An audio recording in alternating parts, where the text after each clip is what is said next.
I want to talk to you about what the next step actually looks like once you accept that AI is labor and not software. Because once you really internalize that idea, the question stops being what tools do I need and starts being something much more practical.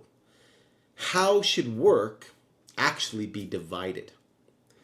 Not theoretically, not in a demo, but in a real operating business. Now, for a very long time, the only labor model we had was humans plus software. Humans did the work, software helped them organize it. That model carried us a really long way, but it also created a very, very specific shape to how businesses operate. Humans sit outside the system, and the system coordinates tasks. And execution always waits on people. That's often why scaling a business can feel kind of brittle. The next step, it's not replacing humans, it's changing where labor lives. In an agentic workspace, labor exists inside the system, not just outside it. That means some work is handled by humans and some work is handled by agents. Not because agents are better, but because different kinds of work have different requirements. Humans are excellent at judgment and nuance and empathy and decision making under uncertainty. Agents are excellent at volume and consistency and speed and recall. Now, when you force humans to do volume work, they burn out. We've all seen that. When you ask agents to do judgment work, things can fall apart.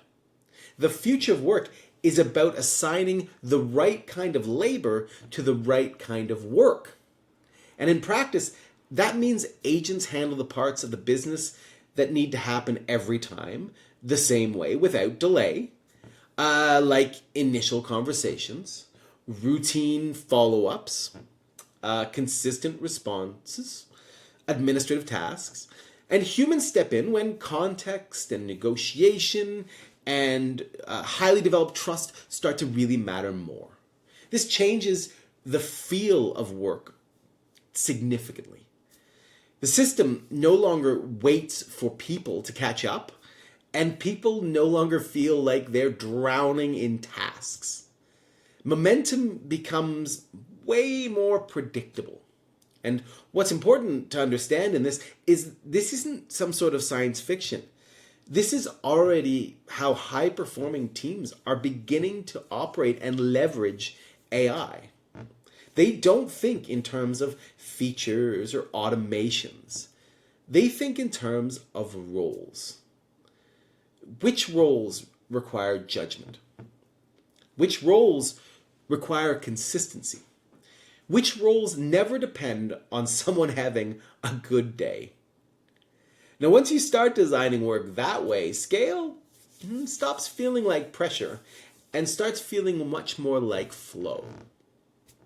This is the future of work for people and operators like us. Not fewer people, and most importantly, not magical AI, but clearer roles and shared context and labor that lives exactly where the work actually happens. That's the model. And once you understand that model, the next question kind of becomes obvious. How do you actually build it?